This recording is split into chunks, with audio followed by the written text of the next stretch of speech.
अशफाक साहब, जिस तरह इस वक्त हम मैक्रो इकोनॉमिक इंडिकेटर्स को बेहतर होता देख रहे हैं, अब ये कितने लॉन्ग टर्म या शॉर्ट टर्म है? ये कुल वक्ती बेहतरी है, ये रहेगी आगे? इसके ट्रिकल डाउन इफेक्ट तो हम नहीं देख रहे अभी तक।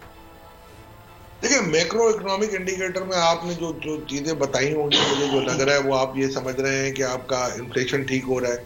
तो इन्फ्लेशन मंथ ऑन मंथ अगर आप देखेंगे ना, तो उसमें सिर्फ 0.5% का इजाफा हुआ है।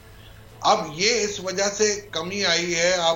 मैं आपको एक मिसाल दे देता हूं कि अगर पिछले साल नवंबर में अगर सपोज करें से एक चीज 132 रुपए की मिल रही थी, तो इस मरतबा वो 137 की हुई है। ये नहीं हुआ है कि 132 की चीज को 126 में आ गई है।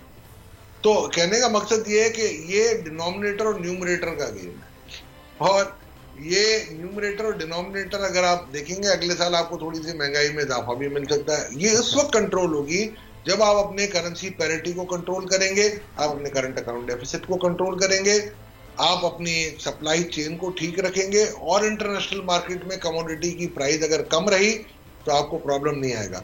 बट जिस तरीके से अब ये ट्रेड वॉर लग रहा है हमें शुरू हो जाएगी बिटवीन ब्रिक्स और यूएस के ट्रम्प के आने के बाद, तो मेरा ख्याल है उसके कंसीक्वेंसेस कुछ और निकल सकते हैं।